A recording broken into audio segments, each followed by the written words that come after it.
Good morning to all of you. आपण beta blocker हा topic मागील 2-3 लेक्चर पासून डिस्कस करत आहोत. आज आपण बीटा ब्लॉकरचे युजेस डिस्कस करणार आहोत. कालच्या लेक्चरमध्ये मी तुमच्याशी डिस्कस केलेलं आहे की बीटा ब्लॉकरचे जे युजेस आहेत ते दोन ग्रुपमध्ये डिवाइड होतात. Cardiac uses of beta blocker आणि non cardiac uses of beta blocker.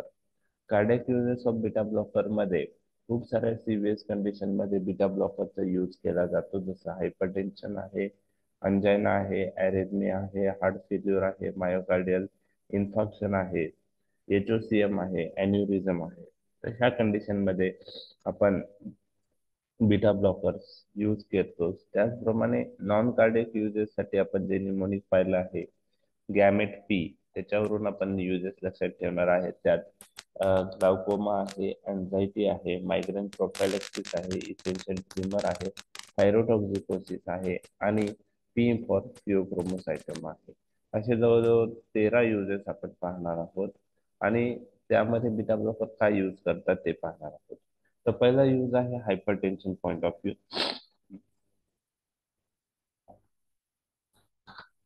Okay. तर हायपरटेन्शन मध्ये आपण बीटा ब्लॉकर यूज करू शकतो आणि बीटा ब्लॉकर हायपरटेन्शन मध्ये कसे इफेक्टिव्ह आहेत हे आपण मागील लेक्चर मध्ये पाहिलेलं आहे. आता याच्यामध्ये आपण कार्डिओ सिलेक्टिव्ह बीटा ब्लॉकरच प्रेफर करतो आपल्याला जर हायपरटेन्शन साठी ट्रीट करायचं असेल. आणि hypertension point of view beta blocker कोणत्या मेकॅनिझमने इफेक्टिव्ह आहे तर ते आपण थोडक्यात पाहूया.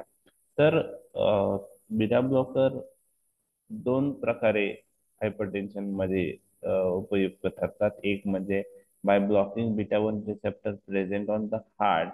Okay. By blocking beta one receptor present on the heart, this drug responsible for decrease contraction of the heart and due to that cardiac output is decrease. Okay. ही एक action आहे. ओके. आणि दुसरी ऍक्शन जी आहे, this beta blocker also blocks beta 1 receptor present on the juxtagromerular cell of kidney and hence suppress RAS system. So RAS mediated vasoconstriction will not occur and also RAS mediated sodium water retention will not occur. There is loss of sodium and water and also there is vasodilation due to blockage of uh, or due to inhibition of RAS system. Okay. So by blocking beta 1 receptor on juxtaglomerular cell, these drugs inhibit a renin release. Renin release is inhibited and hence RAS system uh, will not activate due to inhibition of renin release. आणि त्यामुळं blood pressure कमी होण्यास मदत होते. हे आपण मागील lecture मध्ये पाहिलेलं आहे. तर प्रोपेनॉलचा विचार केला तर प्रोपेनॉल आपण पाहिलं होतं की कार्डियाक आउटपुट कमी करतं, पण सीपीआर काही प्रमाणात प्रोपेनॉल मुळे वाढतं कारण त्याला नॉन सिलेक्टिव्ह बीटा ब्लॉकर असल्यामुळं बीटा टू ब्लॉकिंग ऍक्शन मुळे स्मूथ मसल कॉन्ट्रॅक्शन होऊन काही प्रमाणात टीपीआर वाढतं, पण त्याला टॉलरन्स डेव्हलप होतं काही दिवसानंतर. हे आपण पाहिलं तर प्रोपेनॉल बरोबर बीपी थोडा कमी होतो सुरुवातीला, नंतर चांगल्या प्रकारे ब्लड प्रेशर कंट्रोल होतं. परंतु प्रोपेनॉल पेक्षा आपण कार्डिओ सिलेक्टिव्ह बीटा ब्लॉकर जर यूज केले तर हे प्रोपेनॉलचा ड्रॉप जो आहे जे टीपीआर वाढवत होतं तो त्यांच्याबरोबर दिसणार नाही कारण त्यांना बीटा टू ब्लॉकिंग ऍक्शन नाही आहे कार्डिओ सिलेक्टिव्ह बीटा ब्लॉकरला. तर हे झालं mechanism point of view. Mechanism आपण डिस्कस केली. आलंय लक्षात मेकॅनिझम तुमच्या?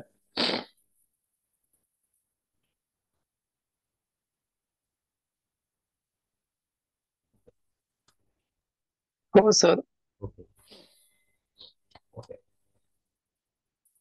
आता हे माइल्ड अँटी हायपरटेन्सिव्ह आहे, पेशंट ऍक्सेप्टेबिलिटी गुड आहे, कार्डियक प्रोटेक्टिव्ह पोटेन्शियल आहे. परंतु याचे काही म्हणजे आताच्या सिनेरिओ काय ते पण पाहूया. Gradual fall in BP with no postural hypotension. काही ड्रग जे आहेत ते पोस्चरल हायपोटेन्शन करतात, तर बीटा ब्लॉकर पोस्चरल हायपोटेन्शन करत नाही. आपण अलोन किंवा विथ डायुरेटिक यूज करू शकतो. Okay. decreases BP mainly due to decreasing cardiac output and inhibition of renin release.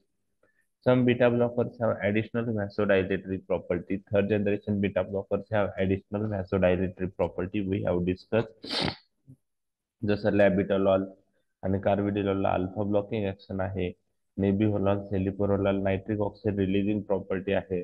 बीटाक्झोलला calcium channel blocking property आहे. परंतु आता हे सगळ्या बेसिक गोष्टी आपण डिस्कस केल्या आणि आता आपण गाईडलाईन्स काय म्हणतात ते पाहणार आहोत.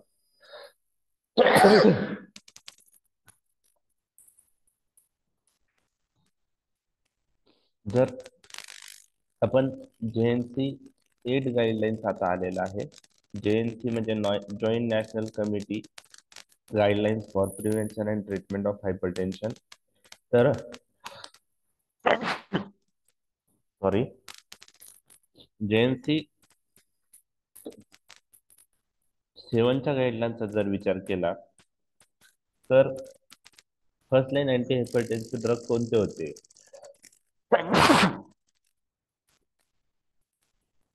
तर तुम्हाला ABCD लक्षात ठेवायचंय.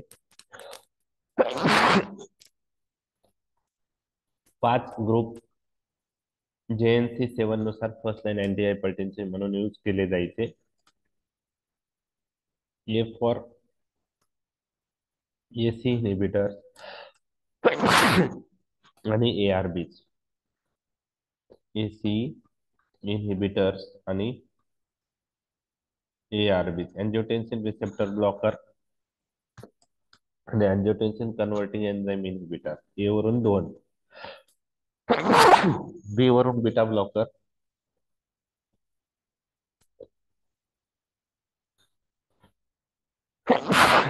C वरून कॅल्शियम चॅनल ब्लॉकर, D वरून डाययुरेटिक. म्हणजे हे 5 group first line anti hypertensive म्हणून यूज केले जायचे. परंतु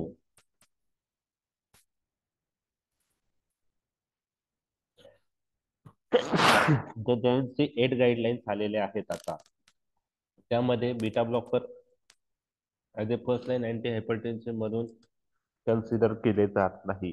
फक्त 4 ग्रुप आपण कन्सिडर करतो. AC inhibitor, ARBs, calcium channel blocker आणि डाययुरेटिक.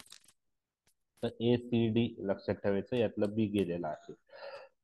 आता त्याच्या डिटेल्स मध्ये मी जात नाही. तरी सुद्धा काही पेशंट ज्यांना कार्डिओव्हॅस्क्युलर कोमॉर्बिडिटीज आहेत अशाच पेशंट मध्ये आपण अजून सुद्धा बीटा ब्लॉकर यूज करतो. क्लिनिकल प्रॅक्टिस मध्येही आपण बीटा ब्लॉकर हायपरटेन्शन कंट्रोल साठी चांगल्या प्रकारे यूज करतोय. तर हे झालं बेसिक गोष्टी हायपरटेन्शन मध्ये ते कसे इफेक्टिव्ह होतात आणि गाईडलाईन तर काय सिनेरिओ आहे. तर तुम्हाला विचारलं JNC 8 गाईडलाईन नुसार beta blocker first line anti hypertensive म्हणून कन्सिडर करतात का? तर तुमचं आन्सर नो आलं पाहिजे. त्याच्यात डिटेल्स आपण हायपरटेन्शन मध्ये डिस्कस करणार आहोत. ऑनलाईन पेक्टोरिस मध्ये आपण बीटा ब्लॉकर्स यूज करतो. तर ते कसे इफेक्टिव्ह आहे तर क्लासिकल मध्ये आपण बीटा ब्लॉकर्स प्रेफर करतो आणि दे act by decreasing work of the heart by decreasing heart rate, AV conduction आणि contractility, and there is improvement in O2 demand, O2 supply. However, non-selective beta blockers are not suitable to treat transmental angina. In that case, non-selective beta blockers are contraindicated because non-selective beta blocker by producing smooth muscle contraction of coronary blood vessels responsible for decreased coronary blood flow. तो अंजाना pectoris विषयी आपण discuss केलेला आहे. तुम्हाला समजलंय का हे दोन्ही point?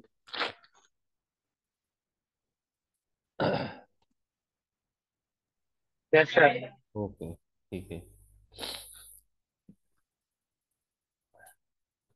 Cardiac अरेथमिया. आता बीटा ब्लॉकरला इनिबिटरी इफेक्ट आहे हार्टवर, त्यामुळे खूप साऱ्या अरेथमियामध्ये आपण बीटा ब्लॉकर्स यूज करतो. मग एक आता अरेथमियाचे प्रकार असतात खूप, त्यात मी डिटेल जाणार नाही, आपण CVS मध्ये पाहणारच आहोत. तर एक्स्ट्रा सिस्टोल असेल, टॅकी अरेथमिया असेल, सुप्राव्हेंट्रिक्युलर वेंट्रिक्युलर अरेथमिया असेल, तर हे जर अरेथमिया कॅटेकोलामाइनच्या एक्सेस मुळे असतील, सिम्पॅथेटिक ओव्हर ऍक्टिव्हिटी मध्ये मुळे असतील, तर डेफिनेटली बीटा ब्लॉकर्स आपण त्यात यूज करू शकतो. ते कसे इफेक्टिव्ह आहेत? त्यांना मेम्ब्रेन स्टॅबिलायझिंग ऍक्शन आहे काही बीटा ब्लॉकरला. ओके, जसं आपण प्रोपॅनोलॉल पाहिलं त्याचप्रमाणे effective refractory period of AV node ते इन्क्रीज करता बाय डिक्रीजिंग एव्ही कंडक्शन. तर ऍट्रियल फिब्रिलेशन फ्लटर मध्येही आपण बीटा ब्लॉकर यूज करतो. ओके, तर ऍट्रियल फिब्रिलेशन आणि फ्लटर मध्ये बीटा ब्लॉकर कसे उपयुक्त आहेत ते मी तुमच्याशी डिस्कस करतोय.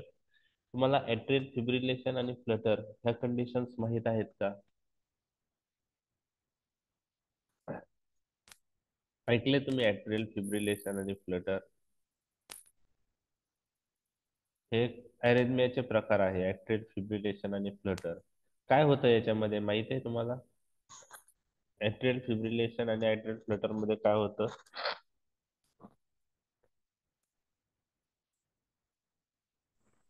याचे नोड काय? ऍट्रियल फिब्रिलेशन आणि ऍट्रियल फ्लटर मध्ये ऍट्रिया एका मिनिटात खूप जास्त वेळा कॉन्ट्रॅक्ट आणि रिलॅक्स होता. म्हणजे ऍट्रियल फिब्रिलेशन मध्ये ऍट्रियल कॉन्ट्रॅक्शन जर पाहिले तर मिनिटाला 200 ते 250 पर्यंत जातात. आणि ऍट्रियल फ्लिटर मध्ये हे त्याच्यापेक्षाही जास्त जातात. ओके, 300 पेक्षा जास्त जातात. तर ऍट्रिया एका मिनिटात जनरली नॉर्मली किती वेळा कॉन्ट्रॅक्ट होतात? आपण म्हणतो 72 आहे. ओके, तर हे कॉन्ट्रॅक्शन एका मिनिटात ऍट्रियल फिब्रिलेशन आणि फ्लटर मध्ये जास्त आहे. बरोबर आहे. त्याला आपण ऍट्रियल फिब्रिलेशन आणि फ्लटर म्हणतो. आता ऍट्रियल फिब्रिलेशन आणि फ्लटर ट्रीट करण्याच्या दोन पद्धती असतात. एक, हे जे ऍट्रियल फिब्रिलेशन आणि फ्लटर आहे परत सायनस रिदम मध्ये कन्वर्ट करायचं. सायनस रिदम मध्ये कन्वर्ट करायचं म्हणजे परत ऍट्रिया नॉर्मल रेटने कॉन्ट्रॅक्ट होणार. ओके, म्हणजे 70 to 100च्या मध्ये जो कॉन्ट्रॅक्शनचा रेट असतो तेवढ्या एका मिनिटात कॉन्ट्रॅक्ट होणार. त्याला आपण म्हणतो की restoring of sinus rhythm again. तर ऍट्रियल फिब्रिलेशन आणि फ्लटरचं कन्व्हर्जन परत सायनस रिदम मध्ये होतं. तर इनिशियल ईसीजी मध्ये तुम्हाला ऍट्रियल फिब्रिलेशन किंवा फ्लटर दिसेल आणि ट्रीटमेंट दिल्यानंतर परत जे ऍट्रियल फिब्रिलेशन फ्लटर आहे ते कशात कन्वर्ट होतं? Sinus rhythm. ओके, त्याला आपण रिदम कंट्रोल म्हणतो. आणि त्यासाठी ड्रग जे आहे त्यात आपण ॲमिओडॅरन यूज करतो. ऐकलंय ॲमिओडॅरन? ॲमिओडॅरन नावाचा ड्रग आपण यूज करतो. आता दुसरी एक ट्रीटमेंट आहे, यामध्ये आपण रेट कंट्रोल करतो. रेट कंट्रोल करतो म्हणजे काय होतं याच्यामध्ये मी ते तुमच्याशी डिस्कस करत आहोत की ऍट्रियल फिब्रिलेशन आणि फ्लटर काही पेशंट मध्ये हे सायनस रिदम मध्ये रिस्टोर करणं पॉसिबल नसतं. अशा वेळेस काय करतो आपण की ऍट्रियल फिब्रिलेशन आणि फ्लटर मध्ये काय होतं, जर ऍट्रिया 200 ते 250 नी कॉन्ट्रॅक्ट होत असेल ऍट्रियल फिब्रिलेशन मध्ये, फ्लटर मध्ये 300 ने 300 पेक्षा जास्त रेटने कॉन्ट्रॅक्ट होत असेल, तर सिग्नल्स हे ऍट्रिया पासून व्हेंट्रिकलला जातात आणि व्हेंट्रिक्युलरचं कॉन्ट्रॅक्शनही वाढतं आणि व्हेंट्रिक्युलर फिब्रिलेशन होण्याचे चान्सेस वाढतात. तर एक लक्षात घ्या, या दुसऱ्या पद्धतीत आपल्याला व्हेंट्रिकलला प्रोटेक्ट करायचं आहे. म्हणजेच ऍट्रियल फिब्रिलेशन आणि फ्लटरला आपण सायनस रिदम मध्ये कन्वर्ट करू शकत नसेल तर दुसरी पद्धत आहे की आपण व्हेंट्रिक्युलरला प्रोटेक्ट करायचं. मग त्यासाठी काय करावं लागतं की जे ऍट्रियापासून signals AV node through ventricle मध्ये येत आहेत ते सिग्नल्स आपल्याला ब्लॉक करायचे. मग beta blocker, calcium channel blocker, digoxin हे ड्रग ह्या एव्ही नोडला ट्रान्समिशन ब्लॉक करतात. Okay, so decrease AV node conduction आणि त्याच्यामुळं दुसऱ्या भाषेत म्हणतो आपण इफेक्टिव्ह रिफ्रॅक्टरी पिरियड एव्ही नोडचा वाढतो. त्यामुळं एका मिनिटात जरी ऍट्रिया 250 ते 300 ने कॉन्ट्रॅक्ट होत असेल तर सगळे सिग्नल्स व्हेंट्रिकलकडे जात नाही आणि व्हेंट्रिक्युलर रेट आपण कंट्रोल करतो. म्हणजे अशा पद्धतीच्या ट्रीटमेंटमध्ये जर आपण ईसीजी काढला तर व्हेंट्रिक्युलर रेट कंट्रोल राहतो, परंतु ॲट्रियल फिब्रिलेशन किंवा फ्लटर हे पेशंटमध्ये कंटिन्यू प्रेझेंट राहतं. म्हणजे ते रिव्हर्स नाही होत, परंतु आपण व्हेंट्रिकलला प्रोटेक्ट करतो, आपण व्हेंट्रिक्युलर रेट प्रोटेक्ट करतो आणि त्यासाठी एव्ही नोडच्या तिथलं कंडक्शन कमी करणारे ड्रग उपयुक्त ठरतात. त्यात बीटा ब्लॉकर आहे, कॅल्शियम चॅनल ब्लॉकर लाईक व्हरॅपामिल, डिल्टॅझेम आहे, डिगॉक्झिन आहे. तर अशा पेशंटचा जर ईसीजी केला तर यामध्ये व्हेंट्रिक्युलर रेट कंट्रोल असतो, परंतु ॲट्रियल फिब्रिलेशन आणि फ्लटर हे पेशंट मध्ये कंटिन्यू असतात. आता ॲट्रियल फिब्रिलेशन आणि फ्लटर कंटिन्यू जरी असलं आणि व्हेंट्रिक्युलर रेट जर आपण कंट्रोल केला तरीही त्या पेशंटला चा रिस्पॉन्स चांगला असतो. त्याचं रिझन असं आहे की व्हेंट्रिक्युलर ला एक प्रॉपर्टी आहे. तर ॲट्रियल फिब्रिलेशन 250 ते 300 असेल तर याचा अर्थ ॲट्रिया चांगला कॉन्ट्रॅक्ट होत नाहीये, खूप स्मॉल कॉन्ट्रॅक्शन आहे, रिपीटेड कॉन्ट्रॅक्शन आहे पण पॉवरफुल कॉन्ट्रॅक्शन नसतं. आणि ॲट्रियल फिब्रिलेशन 200, 250, 300 जेव्हा होतं त्यावेळेस ॲट्रिया मधून व्हेंट्रिकल मध्ये जे ब्लड येतं ते याला प्रॉब्लेम येऊ शकतो, कारण कॉन्ट्रॅक्शन हे जे आहे ते इतके फास्ट आहेत की प्रॉपर कॉन्ट्रॅक्शन होत नाही. आणि त्याच्यामुळे काय होतं, ॲट्रिया स्वतः व्हेंट्रिकल मध्ये ब्लड पाठवू शकत नाही, परंतु व्हेंट्रिक्युलर आपले जे व्हेंट्रिकल आहे त्यांना काही एक प्रॉपर्टी आहे. जरी ॲट्रियल कॉन्ट्रॅक्शन जास्त जरी असलं तर व्हेंट्रिक्युलर जे आहे आपले त्यांना एक प्रॉपर्टी आहे की त्या व्हेंट्रिकल ॲट्रियामधून ब्लड स्वतःकडे सक करू शकतात, ओढू शकतात. आणि त्याच्यामुळं ॲट्रियल फिब्रिलेशन फ्लटर कंटिन्यू जरी राहिलं, ओके, तर व्हेंट्रिकल ॲट्रियामधून ब्लड स्वतःकडे घेऊ शकतो. आणि पेशंटमध्ये पेशंटला जे म्हणतो आपण की ॲट्रियल फिब्रिलेशन फ्लटर ईसीजी मध्ये जरी दिसत असलं कंटिन्यू, तरी पण जर व्हेंट्रिक्युलर रेट कंट्रोल केला तरी पण सफिशियंट इम्प्रुव्हमेंट पेशंटमध्ये दिसून येते. तर त्याला आपण रेट कंट्रोल मेथड असं म्हणतो. लक्षात आलं तुमच्या रेट कंट्रोल?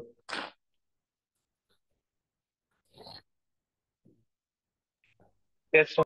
ओके, समजतंय ना? मोरे सर आहेत का जॉईन? आहे सर. ओके. हो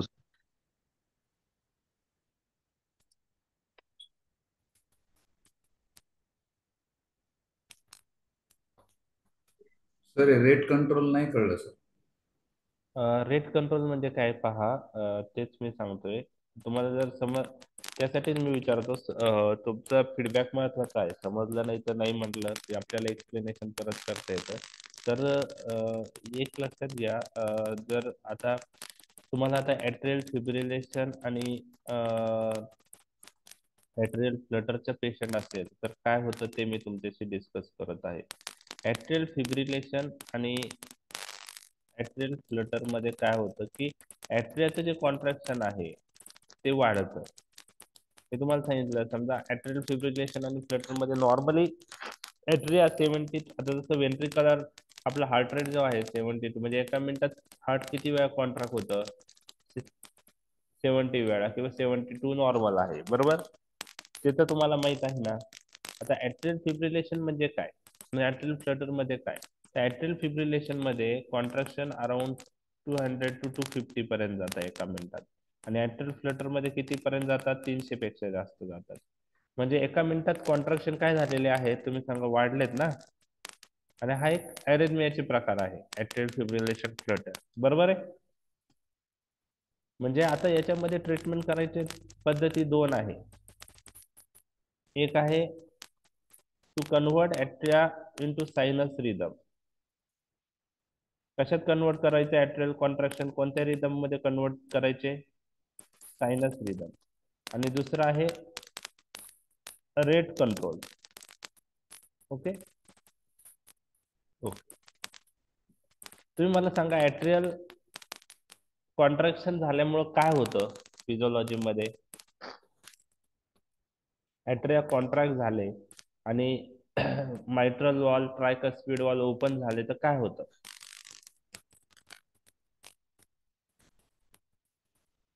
blood is propelled up. Blood ventricle मध्ये जातं. Very good. तर ते आता बाकीच्या गोष्टी आपल्याला माहिती आहे. समजा हे ऍट्रिया कॉन्ट्रॅक्ट झाले, ओके, हे व्हेंट्रिकल आहे, द मायट्रल वॉल ट्रायकस्पिड वॉल आहे. तर ऍट्रिया कॉन्ट्रॅक्ट झाले, वॉल ओपन झाले, तर ब्लड ऍट्रिया मधून कशात जातं? व्हेंट्रिकल. मध्ये, आणि व्हेंट्रिकल मधून नंतर बॉडीकडे जातं, बरोबर आहे, लेफ्ट व्हेंट्रिकल मधून. तर ऍट्रियल कॉन्ट्रॅक्शन कशासाठी महत्वाचं आहे? ऍट्रिया मधलं ब्लड व्हेंट्रिकल मध्ये जाण्यासाठी. लक्षात आलं? ओके, समजलं? आता एका मिनिटामध्ये 300 वेळा कॉन्ट्रॅक्ट होत आहे, 200-250 वेळा कॉन्ट्रॅक्ट होत आहे, तर स्पीड खूप जास्त आहे कॉन्ट्रॅक्शनचं एका मिनिटात. परंतु ते कॉन्ट्रॅक्शन पॉवरफुल असतील का मग? नाही. बरोबर आहे, ते कॉन्ट्रॅक्शन पॉवरफुल नसतील, बरोबर आहे. आता यामध्ये ट्रीटमेंट द्यायच्या पद्धती दोन आहेत. एक आहे की पेशंटचं ऍट्रियल फिब्रिलेशन फ्लटर, तुम्ही जर ईसीजी काढला तर ऍट्रियल फिब्रिलेशन फ्लटर तुम्हाला दिसतं ईसीजी मध्ये. मी त्यात डिटेल जात नाही ईसीजी मध्ये. आणि त्यामध्ये आपण दोन पद्धतीने ते ट्रीट करू शकतो. एक असे ड्रग आहे ते काय करतात, ऍट्रियल कॉन्ट्रॅक्शन परत सायनस रिदमला कन्वर्ट करतात. सायनस रिदमला कन्वर्ट करता म्हणजे काय करतात की ड्रग काय करतात की ऍट्रिया जो 200-250 ने कॉन्ट्रॅक्ट होतोय, 300 ने कॉन्ट्रॅक्ट होतोय, तो परत नॉर्मल रेटने कॉन्ट्रॅक्ट व्हायला लागतो. नॉर्मल रेट किती आहे? 72. 100, बरोबर आहे. कॉन्ट्रॅक्शनचा 72 म्हणतो आपण, रेंज पकडले 70 to 100, 72 ने. म्हणजे हे असे ड्रग काही आहे की जे ऍट्रियल फिब्रिलेशन फ्लटरचं कन्वर्जन कशात करतात? नॉर्मल रिदम मध्ये करतात. आणि ड्रगचं नाव मी तुम्हाला सांगितलेलं आहे,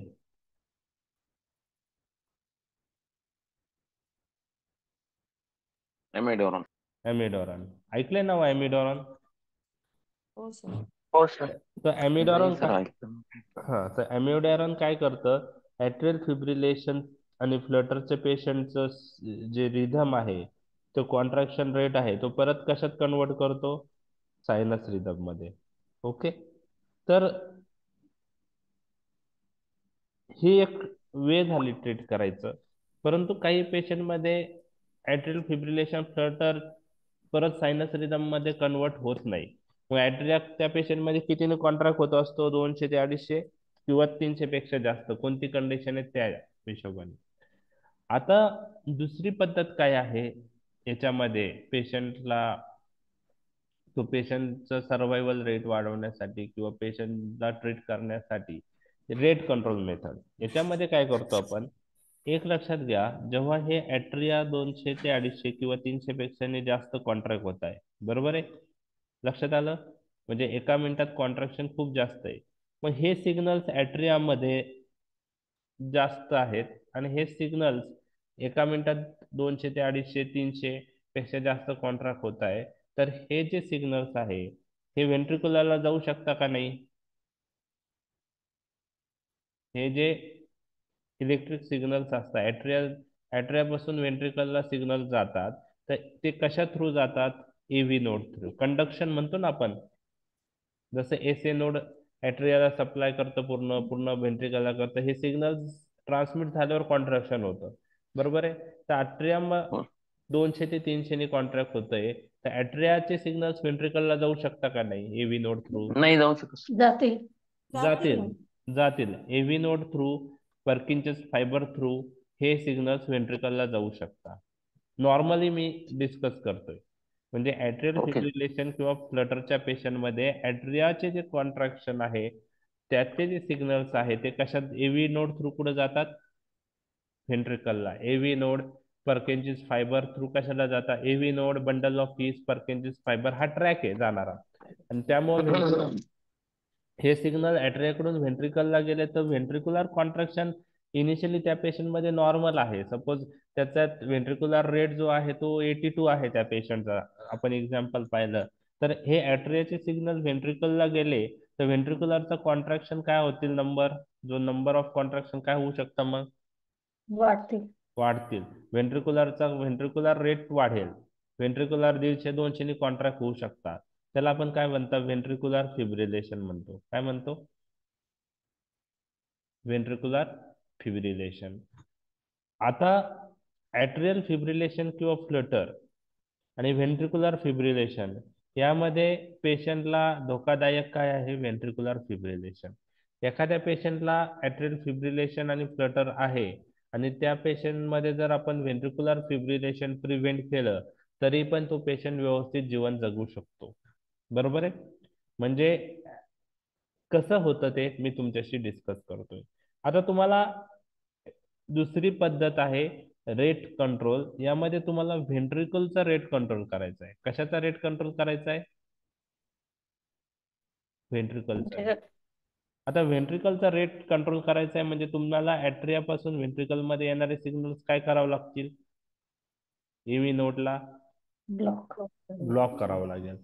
म्हणजे जे एव्ही कंडक्शन डिले होणारे ड्रग आहेत असे द्यावा लागेल. जे drug एव्ही नोडचा effective refractory period वाढवतायत, conduction व्हायला वेळ लागतो, असे ड्रग यूज करावं लागेल. मग असे ड्रग कोणते आहेत जे एव्ही नोडला ब्लॉक करता, एव्ही कंडक्शन डिले करता? निगेटिव्ह ड्रोमोट्रॉपिक इफेक्ट आहे बीटा ब्लॉकर. Beta blocker. मग तुम्ही मला सांगा, बीटा ब्लॉकर्स यूज केल्यामुळं काय होईल? काय होईल त्या पेशंट मध्ये? Ventricular arrhythmias prevention. Ventricular arrhythmias prevention. मग व्हेंट्रिक्युलर अरेथमिया प्रिव्हेंशन ही एक वन ऑफ द मेथड आहे. त्याला आपण रेट कंट्रोल म्हणतो. त्याला आपण म्हणतो की व्हेंट्रिक्युलर रेट कंट्रोल केला. मग अशा पेशंटचा जर ईसीजी काढला तर याच्यामध्ये व्हेंट्रिक्युलर रेट कंट्रोल राहील, पण ॲट्रियल फिब्रिलेशन फ्लटर हे कंटिन्यू प्रेझेंट राहणार आहे पेशंट मध्ये. बरोबर आहे? म्हणजे आपण ॲट्रियल फिब्रिलेशन फ्लटर ला काहीच केलेलं नाहीये रेट कंट्रोल मध्ये. आपण कशाला प्रोटेक्ट केलंय? Ventricles. व्हेंट्रिकलला प्रोटेक्ट केलं. त्याला आपण रेट कंट्रोल मेथड म्हणतो. ओके. आता याच्यामध्ये मग तुमचा प्रश्न येईल की ॲट्रियल फिब्रिलेशन फ्लटर मध्ये ॲट्रियाचे कॉन्ट्रॅक्शन जर जास्त असतील तर ॲट्रियाचं काम काय आहे? ॲट्रिया मधून व्हेंट्रिकल मध्ये ब्लड पाठवणं. तर ते जास्त असेल कॉन्ट्रॅक्शन नंबर तर याचा अर्थ ते कॉन्ट्रॅक्शन पॉवरफुल नसतं. एका मिनिटात 300 कॉन्ट्रॅक्शन होत असतील तर ते कॉन्ट्रॅक्शन एकदम फिबल असतील, एकदम छोटे छोटे कॉन्ट्रॅक्शन असतील. त्यामुळे ॲट्रिया मधून व्हेंट्रिकल मध्ये ब्लड यायला काय होऊ शकतो? प्रॉब्लेम येऊ शकतो. जर कॉन्ट्रॅक्शन चांगले असेल स्ट्रॉंग ॲट्रियाचे तर ॲट्रिया व्हेंट्रिकलला ब्लड व्यवस्थित पाठवेल. बरोबर आहे? मग हा प्रॉब्लेम कसं काय सॉल्व्ह होतो? तर तुम्हाला एक गोष्ट सांगायची आहे की जे व्हेंट्रिकल आहे, ओके, व्हेंट्रिकलला एक प्रॉपर्टी आहे, ते ॲट्रिया मधून व्हेंट्रिकल मध्ये ब्लड सक करू शकतात. जेव्हा हे वॉल ओपन होतात ॲट्रियाचं कॉन्ट्रॅक्शन जास्त असल्यामुळे ॲट्रियात प्रॉपर वर्क करत नाहीये. ॲट्रियाचं कॉन्ट्रॅक्शन स्मॉल आहेत, जास्त स्ट्रॉंग नाही आहेत आणि नंबर जास्त आहे पण स्ट्रॉंग नाही. त्यामुळे ॲट्रिया प्रॉपर कॉन्ट्रॅक्ट होत नसल्यामुळे ॲट्रिया स्वतः ब्लड व्हेंट्रिक्युलर मध्ये पाठवू शकत नाहीत व्यवस्थित. परंतु व्हेंट्रिकल काय करतो? जेव्हा हे वॉल ओपन होतात ट्रायकस्पिड, मायट्रल आणि ट्रायकस्पिड वॉल, तर ॲट्रिया मधून ब्लड काय करतो? सक करू शकतो. ती व्हेंट्रिक्युलरला ॲबिलिटी आहे. त्यामुळे ॲट्रियल फिब्रिलेशन किंवा फ्लटर 300 ने जरी म्हणजे ॲट्रिया जरी कॉन्ट्रॅक्ट होत असेल तरी पण ॲट्रिया मधून व्हेंट्रिक्युलर मध्ये जे ब्लड येतं ते येण्यास काही प्रॉब्लेम येत नाही. तर तो प्रॉब्लेम तिथं सॉल्व्ह होतो. आणि आपण व्हेंट्रिक्युलर रेट जर कंट्रोल केला तर ॲट्रिया 250-300 ने जरी कॉन्ट्रॅक्ट होत राहिले आणि व्हेंट्रिक्युलर रेट जर कंट्रोल केला तरीही त्या पेशंटमध्ये चांगली इम्प्रूव्हमेंट दिसते. तर हे झालं rate control method. Sinus rhythm मध्ये ॲट्रियल फिब्रिलेशन फ्लटर जे आहे म्हणजे ॲट्रियाचे कॉन्ट्रॅक्शन परत नॉर्मल रिदम मध्ये येतात. ॲमिडोरन नावाचा ड्रग आपण जर यूज केलं तर त्याला सायनस रिदम जी मेथड आहे त्यात आपण ॲट्रियल कॉन्ट्रॅक्शन परत नॉर्मल कडे नेतो. आणि रेट कंट्रोल मध्ये ॲट्रियल फिब्रिलेशन फ्लटरवर काहीही परिणाम होत नाही. आपण कशाला प्रोटेक्ट करतो? व्हेंट्रिकल्स. Ventricles. तर तीच गोष्ट आहे ते मी तुम्हाला सांगितलं. म्हणजे बीटा ब्लॉकर्स यूज केले तर आपण काय करतो? Beta blockers Ventricle protection. Ventricular. मग ते पहा, आता हे 1-2 लाईन ज्या दिल्यात त्या तुम्हाला आता समजल्या असेल. पहा, beta blockers control ventricular rate in atrial fibrillation and flutter but only occasionally restore sinus rhythm. Sinus rhythm परत रिस्टोर नाही होत त्याच्याकडून. बरोबर आहे? लक्षात आलं तुमच्या? या अरिथमियाज मध्ये amiodarone with beta blocker to be used. करू शकतो ॲमिडॉरन विथ बीटा ब्लॉकर. आता ॲमिडॉरन पण एव्ही कंडक्शन डिले करतो, स्टार्ट विथ ॲमिडॉरन, पण ॲमिडॉरन आपण लॉंग टर्म यूज करायचे कॉम्प्लिकेशन्स खूप आहेत. म्हणजे ॲमिडॉरनचे साईड इफेक्ट जर पाहिले तर खूप साईड इफेक्ट आहेत. त्याच्यामुळं जर सायनस रिदम कंट्रोल नाही आलं इनिशियली ॲमिडॉरननी, तर आपण आता हे देताना पण कसं आहे, एव्ही नोड ब्लॉक करणारे ड्रग आपण देताना पण काळजी घेतली पाहिजे. कारण आपण जर एकापेक्षा जास्त ड्रग यूज केले, बरोबर आहे, तर पेशंट एव्ही ब्लॉक मध्ये जाऊ शकतो. First degree, second degree, third degree AV block आहे. त्यामुळे beta blocker, calcium channel blocker, digoxin किंवा ॲमिडॉरॉन हे सगळे अँटी अरेथमिक ड्रग यूज करताना ती काळजी घेतली पाहिजे. तर ॲमिडॉरॉन आपण बीटा ब्लॉकर बरोबर यूज करू शकतो, काही प्रॉब्लेम नाही. फक्त आपल्याला कसं आहे की ईसीजी मॉनिटरिंग आणि त्या गोष्टी आहेत.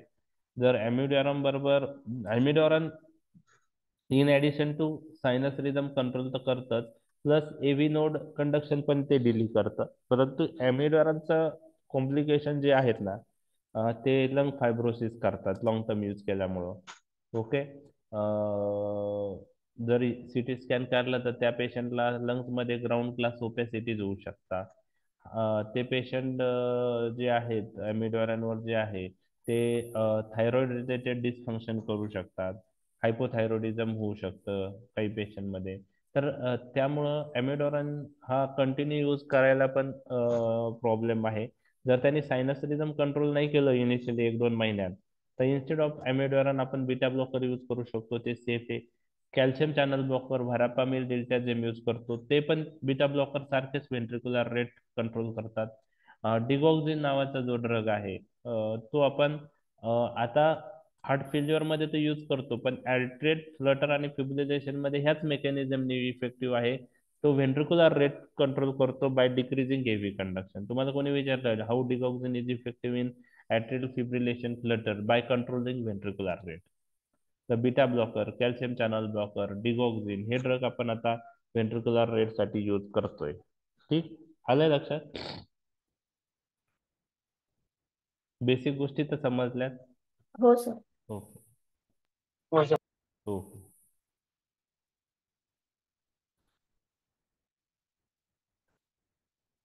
Myocardial infarction. आता बीटा ब्लॉकरचा यूज काय आहे मी डिटेलमध्ये जाणार नाही. दोन ठिकाणी दोन प्रकारे बीटा ब्लॉकर एम आय मध्ये इफेक्टिव्ह आहे.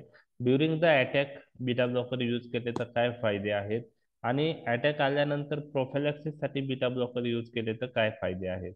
तर सेकंडरी प्रोफिलॅक्सिस साठी काय फायदा आहे, एखाद्या पेशंटला एम आयचा अटॅक आला आणि त्यानंतर आपण बीटा ब्लॉकर स्टार्ट केले तर सेकंडरी प्रोफिलॅक्सिस मध्ये मॉर्टेलिटी ते 20% कमी करतात. तर कसे आहेत ते? तर बीटा ब्लॉकर रिइन्फेक्शन प्रिव्हेंट करतात, आणि जर सेकंड अटॅक जरी आला तर त्यामध्ये व्हेंट्रिक्युलर फिब्रिलेशन प्रिव्हेंट करतात. ते एम आयच्या पेशंटमध्ये ज्यांना एम आयचा अटॅक होतो त्या पेशंटमध्ये इस्चेमिया होतं, आणि त्याच्यामुळं ॲरेथमियाची रिस्क वाढते. किंवा आपण ट्रीटमेंट देतो रिपरफ्युजन, त्यावेळेस पण ॲरेथमियाची रिस्क असते. तर ड्युरिंग अटॅक व्हेंट्रिक्युलर फिब्रिलेशनचे चान्सेस पण हे कमी करतात. म्हणजे एखाद्या पेशंटला अटॅक आलाय एम आयचा आणि त्यातून तो रिकवर झालाय, आणि मग त्यानंतर प्रोफिलॅक्सिस पॉईंट ऑफ व्ह्यू जर बीटा ब्लॉकर आपण यूज केले तर त्याचे दोन फायदे आहे. ते रिइन्फेक्शन प्रिव्हेंट करतात, आणि जरी सेकंड अटॅक आला तर त्यामध्ये व्हेंट्रिक्युलर फिब्रिलेशन प्रिव्हेंट करण्यास मदत करतात, जर आपण प्रोफिलॅक्सिस म्हणून यूज करत असो तर. हे झालं प्रोफिलॅक्सिस पॉईंट ऑफ व्ह्यू.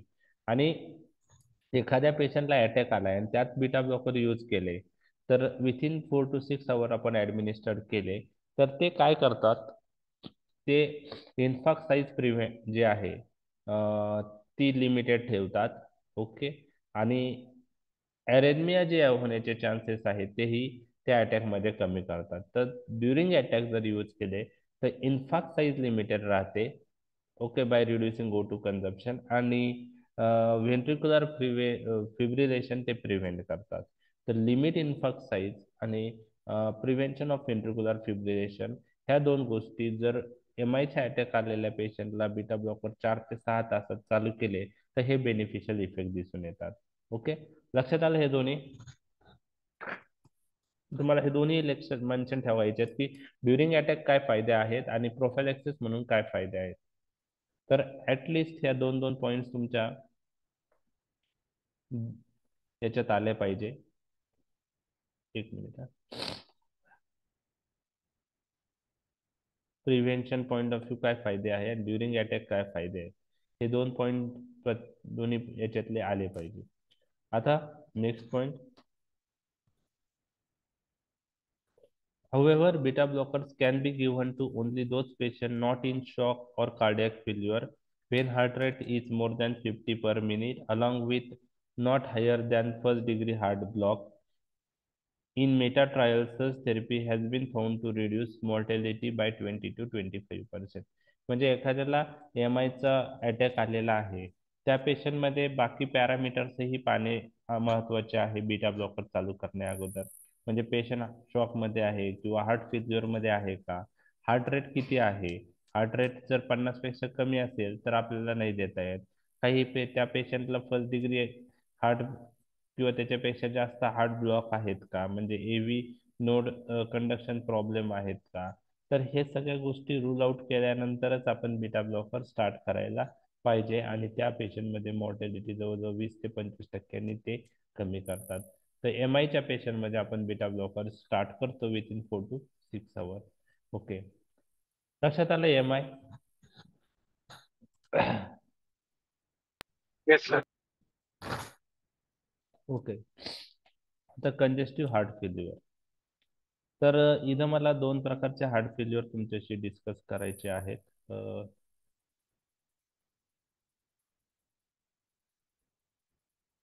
एक आहे कॉम्पेन्सेटरी heart failure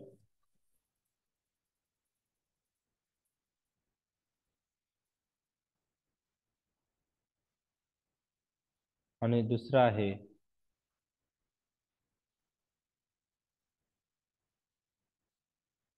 D कॉम्पेन्सेटरी heart failure.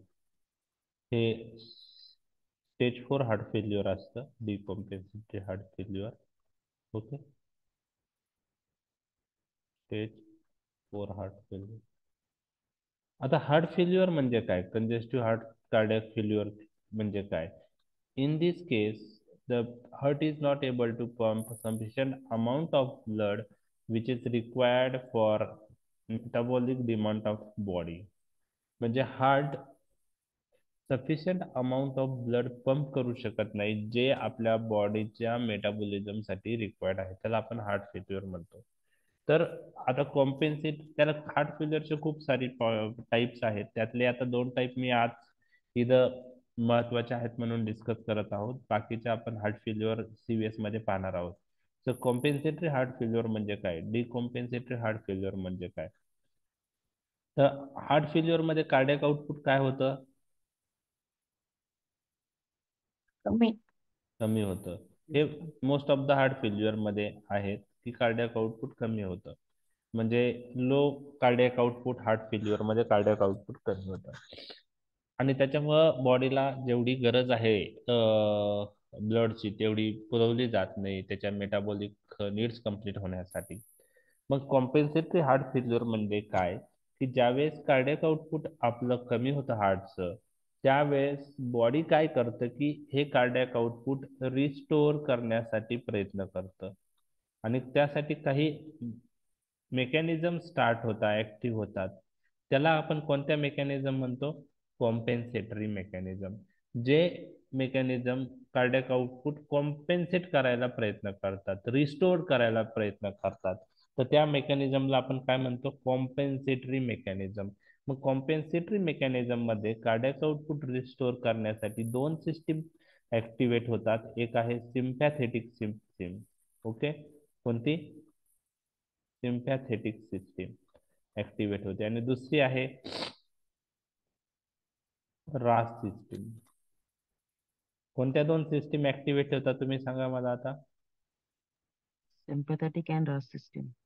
मग ह्यांचं काम काय आहे, या दोन सिस्टीमचं काय रिस्टोर करणं? Cardiac output. Cardiac output. Cardiac output परत नॉर्मल करणं हे या सिस्टीमचं काम आहे.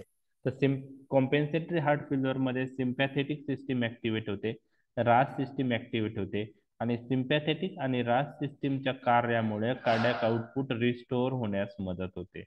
तर हार्ट फेल्युअर मध्ये ह्या ज्या सिस्टीम ऍक्टिव्हेट झालेल्या आहेत, तर कार्डियक आउटपुट रिस्टोर करण्याची त्यांची जी ऍक्शन आहे ती बेनिफिशियल आहे का हार्मफुल आहे?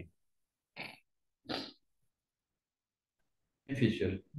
बेनिफिशियल आहे. बरोबर आहे, बेनिफिशियल आहे. बरोबर आहे, ठीक आहे. तर आता त्याच्या पुढची स्टेप मी तुमच्याशी डिस्कस करत आहोत की कार्डियक आउटपुट ह्या सिस्टीम ऍक्टिव्हेट झाल्यामुळं, म्हणजे सिम्पॅथेटिक सिस्टीम ऍक्टिव्हेट झाली तर नॉरएड्रेनालिनचा रिलीज वाढेल. नॉरएड्रेनालिन हार्टवर कार्डियक आउटपुट वाढवण्यास मदत करेल. कॉन्ट्रॅक्ट रास सिस्टीम ऍक्टिव्हेट झाली तर अँजिओटेन्सिन 2 मेडिएटेड ऍक्शनमुळं कार्डियक आउटपुट रिस्टोर होण्यास मदत होईल. Sodium water Retention. मदत आहे. तर त्याचं कार्डियक आउटपुट वाढवण्यास मदत होईल रास सिस्टीम ऍक्टिव्हेट झालेली. तर ह्या दोन्ही सिस्टीम कार्डियक आउटपुट रिस्टोर होतं, ही एक बेनिफिशियल इफेक्ट आहे कॉम्पेन्सेटरी हार्ट फेल्युअर मध्ये. आता त्याच्या काही ड्रॉबॅक्स आपण पाहू. जेव्हा हे रास सिस्टीम आणि सिम्पॅथेटिक सिस्टीम ऍक्टिव्हेट होते तेव्हा कार्डियक आउटपुट रिस्टोर होतं, परंतु ह्या दोन सिस्टीम जेव्हा हार्टवर ऍक्ट होतात तर काही त्याचे ड्रॉबॅक पण आहेत, काही ड्रॉबॅक्स आहेत. आणि ह्या सिस्टीम ऍक्टिव्हेट झाल्यामुळं हार्टवर कोणते ड्रॉबॅक होते ते मी तुमच्याशी डिस्कस करत आहे. ह्या सिस्टीम ऍक्टिव्हेट झाल्यामुळं पेशंटच्या हार्टशी रिलेटेड काय प्रॉब्लेम्स येतात, तर ती देर इज अ हायपरप्लेजिया और hypertrophy of the heart. Okay, hyperplasia और hypertrophy of the heart. Okay, ही एक गोष्ट होते. ओके, त्यानंतर this system responsible for fibrosis of the heart muscle. Fibrosis माहिती आहे तुम्हाला? फायब्रोसिस, जर फायब्रोसिस झालं एखाद्या मसलचं तर तो मसल परत ऍक्टिव्ह राहील का? नाही. तर हे रास सिस्टीम आणि सिम्पॅथेटिक सिस्टीम ऍक्टिव्हेट झाल्यामुळं हायपरप्लेजिया और हायपरट्रॉफी ऑफ द हार्ट होतं, फायब्रोसिस होतं, त्यानंतर ऍपोप्टोसिस होतं. ऍपोप्टोसिस वर्ड ऐकलाय तुम्ही? ऍपोप्टोसिस पॅथॉलॉजीशी रिलेटेड आहे. ऍपोप्टोसिस म्हणजे प्रोग्राम सेल डेथ, म्हणजे हार्ट मधल्या मसल्स काय होते, प्रोग्राम सेल डेथ होते. बरोबर आहे, त्याला ऍपोप्टोसिस म्हणतात. म्हणजे हार्ट मधल्या मसलचं काय होतं, लॉसच होतो ना. लक्षात आलं? तर ऍपोप्टोसिस नावाची प्रोसेस चालू होते. फायब्रोसिस होतं, त्यानंतर hyperplasia hypertrophy of the heart muscles होतं, आणि त्यानंतर त्यामध्ये हार्टमध्ये there is a increase intracellular matrix protein deposition. Matrix protein deposition होतं. त्यात मी डिटेल जात नाही, तुम्हाला ते पॅथॉलॉजिकल चेंजेस माहीत पाहिजे, फक्त नावं लक्षात ठेवा. देर is a deposition of the matrix protein. तर सिम्पॅथेटिक आणि रास सिस्टीम ऍक्टिव्हेट झाली तर कार्डियक आउटपुट रिस्टोर होतं, पण त्याचबरोबर हार्टवर कोणते हार्मफुल इफेक्ट होतात तुम्ही सांगा आता मला. Hypertrophy of heart. Hypertrophy of the heart, Hypertrophy, apoptosis, Fibrosis. fibrosis. Fibrosis, apoptosis, increase intracellular matrix protein deposition. लक्षात आलं? हे होतं. मग हे बेनिफिशियल इफेक्ट आहेत का हार्मफुल इफेक्ट आहे? Harmful. हार्मफुल इफेक्ट आहे. आणि त्याच्यामुळं लॉंग टर्मचा विचार केला तर हार्टची कॉन्ट्रॅक्टिंग ॲबिलिटी काय होईल? Weak. कमी होईल. बरोबर आहे, सर्वायवल ऑफ द पेशंट कमी होऊ शकतं. बरोबर आहे, तर ही एक गोष्ट झाली. म्हणजे कॉम्पेन्सेटरी हार्ट फेल्युअर मध्ये कार्डियक आउटपुट रिस्टोर होतं, त्याच्याबरोबर जे चेंजेस होतात ते हार्मफुल आहेत, आणि त्या चेंजेसला एक नाव दिलेले आहे, pathological remodelling of the heart. Pathological remodelling of the heart, ह्या सगळ्यांना आपण काय नाव दिलेलं आहे? Pathological remodelling of the heart. म्हणजे पॅथॉलॉजिकल चेंजेस होऊन हे हार्टमध्ये जे रिमॉडेलिंग होती ह्या चेंजेसमुळे, त्याला pathological remodelling of the heart असं म्हणतात. मग त्यात apoptosis, fibrosis, increase intracellular matrix protein deposition, hyperplasia, hypertrophy of the heart, हे चेंजेस आपण पाहिलेले आहेत. तर कॉम्पेन्सेटरी हार्ट फेल्युअर मध्ये सिम्पॅथेटिक आणि रास सिस्टीम ऍक्टिव्हेट झाली तर कार्डियक आउटपुट रिस्टोर होतं आणि pathological remodelling of the heart होतं. Pathological remodelling of the heart हे हार्मफुल इफेक्ट आहे हार्टवरचा. लक्षात आलं? आता याच्या पुढची step, decompensatory heart failure. Decompensatory heart failure म्हणजे ते असा हार्ट फेल्युअर आहे at later stage of heart failure आहे. कॉम्पेन्सेटिव्ह मेकॅनिझमनी कार्डियक आउटपुट रिस्टोर होतं इनिशियली, पण एक स्टेज अशी येते की ह्या कॉम्पेन्सेटरी मेकॅनिझम ऍक्टिव्हेट होऊन पण कार्डियक आउटपुट रिस्टोर होत नाही, हार्टचं कॉन्ट्रॅक्शन वाढत नाही, कार्डियक आउटपुट रिस्टोर होत नाही. त्या स्टेजला डिकॉम्पेन्सेटरी हार्ट फेल्युअर म्हणतात. इथं कॉम्पेन्सेटरी मेकॅनिझम वर्क होत आहे का? नाही. इव्हन रास सिस्टीम, सिम्पॅथेटिक सिस्टीम ऍक्टिव्हेट होऊन कार्डियक आउटपुट रिस्टोर होईल का डिकॉम्पेन्सेटरी हार्ट फेल्युअर मध्ये? नाही. बरोबर आहे. ओके. आता पहा, खूप जणांना असं वाटतं जर एखादा क्वेश्चन तुम्हाला म्हणजे आता एखादं टॉपिक हार्ट फेल्युअरवर विचारला त्याचा आन्सर लिहायला काही जणांचं कसं चुकतं मी ते सांगणार आहे. तुम्हाला एक माहित असतं हार्ट फेल्युअर म्हणजे अशी कंडिशन ज्याच्यात काय कमी झालेलं असतं? Cardiac output. मग तुम्हाला विचारलं की how drug x is effective in heart failure, तुम्हाला जर त्याचं उत्तर माहित नसेल तरी तुम्ही लिहिता drug x is effective in heart failure by increasing cardiac output. बरोबर ना? म्हणजे लॉजिक लावून तुम्ही तेवढं लिहू शकता. बरोबर. परंतु हे सगळ्याच ठिकाणी बरोबर येत नाही. मी तुम्हाला विचारलं how beta blockers are effective in heart failure, बरोबर आहे. खूप सारे MBBS चे पेपर्स मध्ये आम्ही असं विचारतो question, how beta blockers are effective heart failure. ते मस्त लिहितात की cardiac failure is a condition where cardiac output is decreased, so beta blocker by blocking beta 1 receptor responsible for increased cardiac output and hence there is beneficial effect in heart failure, असं लिहिता. पण हे चुकीचं आहे.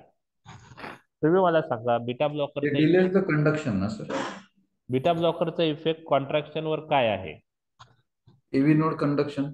Heavy conduction delay करतं, पण delay. ते तर आहेच. पण आपण कॉन्ट्रॅक्शनचा विचार केला, आयनोट्रॉपिक ऍक्शनचा जर विचार केला तर beta blocker contraction of the heart कमी करतात का वाढवतात? कमी करते. कमी करतात. कमी करतात. आणि कॉन्ट्रॅक्शन ऑफ द हार्ट कमी झालं तर कार्डियक आउटपुट काय होईल? कमी होईल. कमी होईल. कमी होईल. म्हणजे बीटा ब्लॉकर आपण हायपरटेन्शन मध्ये पाहिलं ते कशी इफेक्टिव्ह आहे? कार्डियक आउटपुट कमी करून इफेक्टिव्ह आहे. म्हणजे बीटा ब्लॉकरचा रोल काय आहे? कार्डियक आउटपुट काय करतात? ते कमी करणे. कमी करतात. मग ते तरी पण हार्ट फेल्युअर मध्ये कसे इफेक्टिव्ह आहे ते मी तुमच्याशी डिस्कस करतोय. पहिली गोष्ट तुम्हाला लक्षात ठेवायचं की कोणत्या हार्ट फेल्युअर मध्ये बीटा ब्लॉकर इफेक्टिव्ह आहे? कॉम्पेन्सेटरी हार्ट फेल्युअर मध्ये की डिकॉम्पेन्सेटरी हार्ट फेल्युअर? कॉम्पेन्सेटरी. पहा, आपण बीटा ब्लॉकर हे कॉम्पेन्सेटरी हार्ट फेल्युअर मध्ये यूज करतो. They are contraindicated in decompensatory heart failure. Decompensatory heart failure condition काय होती की ज्यामध्ये कॉम्पेन्सेटरी मेकॅनिझम पण कार्डियक आउटपुट काय करू शकत नाहीये? रिस्टोर करू शकत नाहीयेत. आणि अशा पेशंट मध्ये जर बीटा ब्लॉकर यूज केले तर कार्डियक आउटपुट परत काय होणार आहे? कमी होणार. म्हणून beta blockers are contraindicated in decompensatory heart failure. याच्यामध्ये कोणते ड्रग यूज करतात डिकॉम्पेन्सेटरी हार्ट फेल्युअर मध्ये? आपण आयनोट्रॉपिक ड्रग यूज करतो.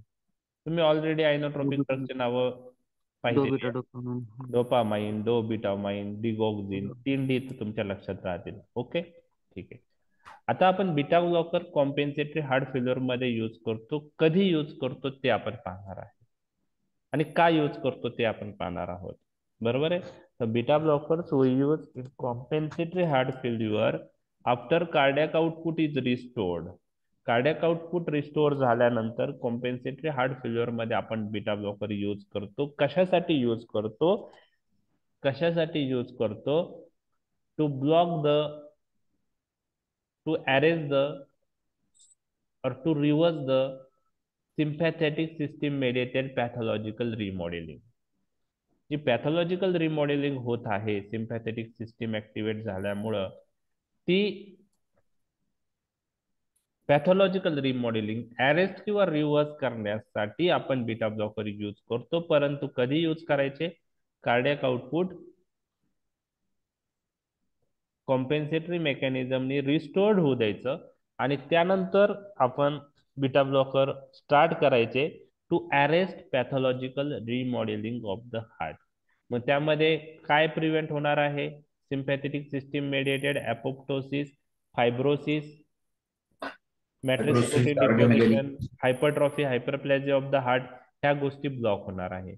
म्हणजे इथं कॉम्पेन्सेटरी हार्ट फेल्युअर मध्ये बीटा ब्लॉकर आपण काय अरेस्ट करण्यासाठी किंवा रिव्हर्स करण्यासाठी देतो? Pathological remodelling of the heart arrest किंवा रिव्हर्स करण्यासाठी देतो. हा वर्ड तुमच्या आन्सर मधला सगळ्यात महत्वाचा वर्ड आहे.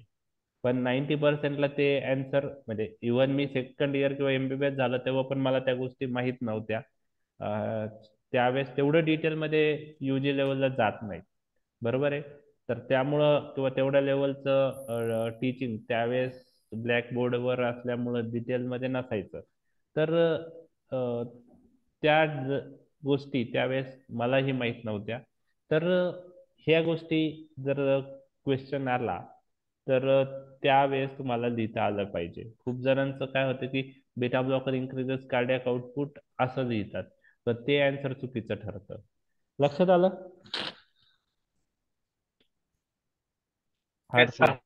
ओके. थोडं आपण डिटेलमध्ये डिस्कस केलेलं आहे.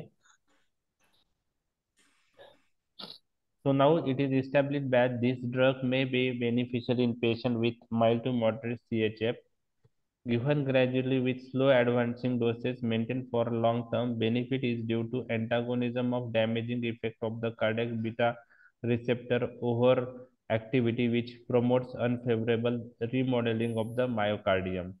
So carvedilol, metoprolol, bisoprolol, nebivolol we use. Okay. आता मी जे डिस्कस केलंय पॅथॉलॉजिकल रिमॉडेलिंग वर्ड, हे आपण जेव्हा CHF CVS मधलं पाहू ना, त्यावेळेस तिथं डिटेल दिलेलं आहे. ह्या बीटा ब्लॉकर ANS च्या टॉपिक मध्ये एवढं दिलेलं नाहीये. Okay. Next use dissecting aortic aneurysm. Aortic aneurysm नावाची कंडिशन तुम्हाला माहित आहे?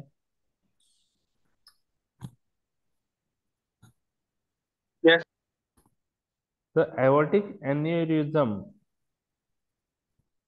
बरोबर आहे. तर जे आयोर्टाचे जे आयोर्टिक अॅन्युरिझम म्हणजे काय असतं की की एखादा जो म्हणजे आपण जर आयोर्टाला पाहिलं तर तिथं बल्ज आलेला असतो, कारण जे मसल्स आहे किंवा आयोर्टाचे ते वीक असल्यामुळं, तर त्याला आपण अॅन्युरिझम असं म्हणतो. तर आयोर्टिक अॅन्युरिझम मध्ये आपण बीटा ब्लॉकर्स यूज करतो. ते कार्डियक आउटपुट कमी करून ते इफेक्टिव्ह आहे. एकदम डिटेल मेकॅनिझम बुक्स मध्येही मेन्शन नाही आहे. तर जे लोड आहे अवॉर्टावरचा ते कमी करण्यास ते मदत करतात. तर अवॉर्टिक अॅन्युरिझम. एचओसीएम म्हणजे काय हे तुम्हाला माहित आहे. हे कार्डिओमायोपॅथीचा प्रकार आहे एचओसीएम. एचओसीएम मध्ये पण beta blocker by decreasing cardiac output inhibitory effect मुळे इफेक्टिव्ह आहे. त्यात पण मी डिटेल जाणार नाही. एचओसीएम आणि अवॉर्टिक अॅन्युरिझम हे दोन गोष्टी आपण पाहिलेल्या आहेत. त्यानंतर आता non cardiac uses of the beta blocker आपण डिस्कस करणार आहोत. फिओक्रोमोसायटोमा मी तुमच्याशी डिस्कस केलं. तर बीटा ब्लॉकर फिओक्रोमोसायटोमाच्या पेशंटमध्ये यूज करताना ब्लड प्रेशर कंट्रोल करण्यासाठी काय प्रिकॉशन घ्यायला पाहिजे हे आपण डिस्कस केले. आठवते तुम्हाला?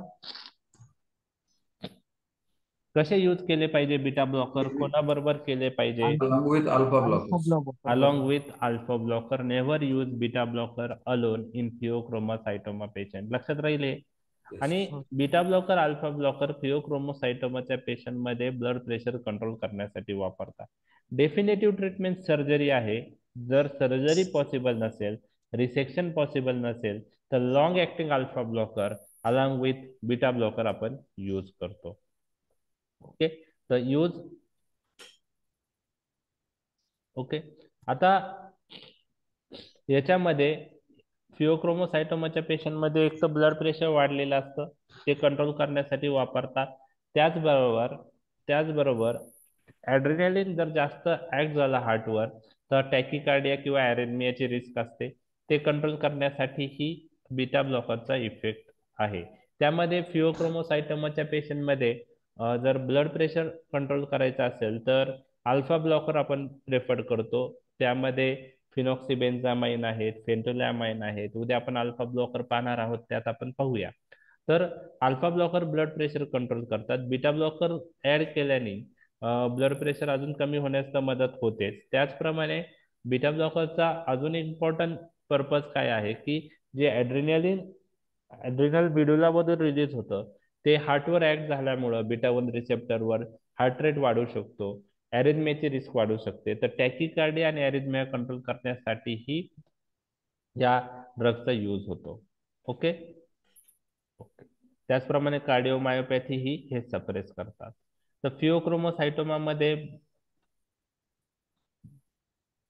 ब्लड प्रेशर कंट्रोल करायला आपण काय प्रेफर करतो? Alpha blocker. Beta blocker blood pressure control करायला ऍडिटिव्हचा इफेक्ट आहे अलॉंग विथ अल्फा ब्लॉकर. त्याचप्रमाणे ते टॅकिकार्डिया आणि ॲरेथमिया ही कंट्रोल करतात. इथे अल्फा ब्लॉकर एवढं कंट्रोल करणार नाही टॅकिकार्डिया ॲरेथमिया, कारण तिथं बीटा 1 वर ऍक्शन जास्त असते हार्टवर, म्हणून बीटा ब्लॉकर त्याचा रोल आहे की टॅकिकार्डिया आणि ॲरेथमिया कंट्रोल करताय. त्याचप्रमाणे कॅटेकॉलमाइन इंड्यूस कार्डिओमायोपॅथी ही सप्रेस होते. तर फिओक्रोमोसायटोमाच्या पेशंटमध्ये डेफिनेटिव्ह ट्रीटमेंट ही सर्जरी आहे. सर्जरी पॉसिबल नसेल तर आपण अल्फा ब्लॉकर आणि बीटा ब्लॉकर त्या पेशंटमध्ये यूज करतो. ओके, लक्षात आलं? म्हणजे in addition to controlling blood pressure, beta blocker अजून काय कंट्रोल करतात? हार्ट रेट कंट्रोल करतात, ॲरेथमिया प्रिव्हेंट करतात, कार्डिओमायोपॅथी सप्रेस करतात. ह्या गोष्टी तुम्हाला लक्षात ठेवायच्या आहे. थायरोटॉक्सिकोसिस कंडिशन माहिती आहे तुम्हाला काय होतं थायरोटॉक्सिकोसिस मध्ये? हायपरथायरॉइडिझम. तुम्हाला हायपरथायरॉइडिझमचे काही सिम्पटम्स माहित आहेत का? काय होतं? Hind tremors, palpitation. Very good. अजून? ओके. तर एक लक्षात घ्या की तुम्हाला 2 मार्कला असा क्वेश्चन येऊ शकतो, how beta blockers are effective in hyperthyroidism, how beta blockers effective in thyrotoxicosis, किंवा how beta blockers are effective in thyroid storm. Thyroid storm म्हणजे severe type of hyperthyroidism. Storm म्हणजे वादळ. थायरॉइड स्टॉर्म म्हणजे खूप T3 T4 वाढल्यामुळे जे condition आहे त्याला नाव दिलंय थायरॉइड स्टॉर्म. त्याला सिव्हिअर हायपरथायरॉइडिझम आपण म्हणू शकतो, दुसऱ्या भाषेत थायरोटॉक्सिकोसिस म्हणू शकतो. तर त्या पेशंटमध्ये T3 T4 ची लेवल खूप वाढलेली असते सर्क्युलेशन मध्ये आणि ते सिम्पटम्स येतात हायपरथायरॉइडिझम मध्ये. तर एक लक्षात घ्या की हायपरथायरॉइडिझम मध्ये बीटा ब्लॉकर कसं इफेक्टिव्ह ते मी तुमच्याशी डिस्कस करतोय. 2 मार्कला तुम्हाला येऊ शकतं. तर हायपरथायरॉइडिझमच्या पेशंटचे जर सिम्पटम्स पाहिले तर जे सिम्पटम्स आहेत ते ॲड्रिनर्जिक सिस्टीमच्या ओव्हर ऍक्टिव्हमुळं येतात. ॲड्रिनर्जिक सिस्टीमच्या ऍक्शन जास्त झाल्यामुळं होतं. तर हायपरथायरॉइडिझमच्या पेशंटमध्ये जिथं T3 T4 जास्त आहे अशा पेशंटमध्ये ॲड्रिनर्जिक रिसेप्टरची सेन्सिटिव्हिटी ॲड्रिनर्जिक न्यूरोट्रान्समीटर विषयी वाढलेली असते. ॲड्रिनर्जिक रिसेप्टरची सेन्सिटिव्हिटी ॲड्रिनर्जिक न्यूरोट्रान्समीटर जे आहेत ॲड्रिनालिन, नॉरॲड्रिनालिन याविषयी वाढलेली असते आणि त्यामुळं हायपरथायरॉइडिझमचे सिम्पटम्स हे सिम्पॅथेटिक सिम्पटम्स असतात, ॲड्रिनर्जिक सिम्पटम्स असतात. मग तुम्ही पाल्पिटेशन सांगितलं, ट्रिमर सांगितलं, बरोबर आहे? मग ते कोणते सिम्पटम्स? सिम्पॅथेटिक सिम्पटम्स आहे, बरोबर आहे? ओके. तर बीटा ब्लॉकर आपण काय यूज करतो? 2 रिझन्स आहे बीटा ब्लॉकर यूज करण्यामाग. आता तुम्ही मला सांगा, जर ॲड्रिनर्जिक रिसेप्टरची सेन्सिटिव्हिटी ॲड्रिनर्जिक न्यूरोट्रान्समीटरला वाढली तर काय होऊ शकतं ते आपण पाहिलंय. त्यामुळं आपण सिम्पटमॅटिक इम्प्रुव्हमेंटसाठी हायपरथायरॉइडिझमच्या बीटा ब्लॉकर्स यूज करतो आणि त्यामध्ये आपल्याला non selective beta blocker use करायचा असतं. प्रोपेनॉलॉल वी प्रेफर्ड. आणि प्रोपेनॉलॉल यूज केल्यामुळं पाल्पिटेशन ट्रिमर्स कंट्रोल होतात. लक्षात आलं? म्हणजे प्रोपेनॉलॉल propranolol is effective in hyperthyroidism.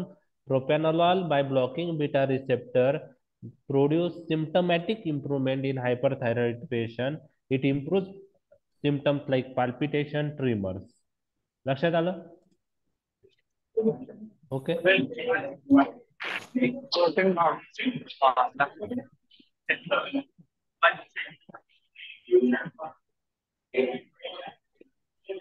Okay. Okay. आता दुसरा गोष्ट आहे, हा एक रोल झाला प्रोपेनॉलचा to produce symptomatic improvement in hyperthyroid patient. Okay, palpitation tremors control होतं. आता दुसरी गोष्ट मला सांगा की थायरॉइड स्टॅटस मध्ये हायपरथायरॉइडिझम मध्ये कोणत्या हार्मोनची लेवल वाढलेली असते? T3 T4 ची लेवल वाढलेली T3 T4. यामध्ये ऍक्टिव्ह कोणता आहे? ऍक्टिव्ह कोणता आहे? कोणता T4 ऍक्टिव्ह आहे का T3? T3 बरोबर. आता पहा, तुम्हाला एक गोष्ट सांगतोय की सर्क्युलेशन मध्ये जरी T3 T4 रन होत असतील तर हे थायरॉइड हार्मोन कोणत्या रिसेप्टरवर ऍक्ट होतात? थायरॉइड रिसेप्टरवर. तर एक लक्षात घ्या, T3 ऍक्टिव्ह आहे आणि T3 हा थायरॉइड रिसेप्टरवर बाइंड होतो. T4 जो सर्क्युलेशन मध्ये असतो त्याचं कन्व्हर्जन T3 मध्ये होतं आणि तो T3 मग याला बाइंड होतो. म्हणजे सर्क्युलेशन मध्ये T4 आणि T3 आहे. जो T3 आहे तो थायरॉइड हार्मोनला बाइंड होणार आहे आणि ऍक्शन करणार आहे. जो सर्क्युलेशन मधला T4 असतो तो पहिले कशात कन्वर्ट होतो? T3 मध्ये. मध्ये. आणि तो T3 नंतर रिसेप्टरवर बाइंड होणार आहे. बरोबर आहे? मग आपण जर हायपरथायरॉइडिझम मध्ये असा ड्रग यूज केला जो T4 चं कन्व्हर्जन T3 मध्ये ब्लॉक करेल तर तो बेनिफिशियल राहील का नाही? एखादा ड्रग T4 चं कन्व्हर्जन T3 मध्ये ब्लॉक करत असेल तर हायपरथायरॉइडिझमच्या पेशंट मध्ये तो बेनिफिशियल राहील का नाही? राहील नाही राहील. राहील. राहील बेनिफिशियल असेल. ब्लॉक करत असेल तर कसं? T4 चं कन्व्हर्शन कन्व्हर्जन नाही होणार. T3 मध्ये करत असेल ब्लॉक, म्हणजे T3 हा ऍक्टिव्ह आहे. T4 आणि T3 मध्ये जे ऍक्शन होत आहे आपल्या हायपरथायरॉइडिझम मध्ये जे दिसतंय आपल्याला, T3 चे ऍक्शन थायरॉइड रिसेप्टरवर झाल्यामुळे दिसतं.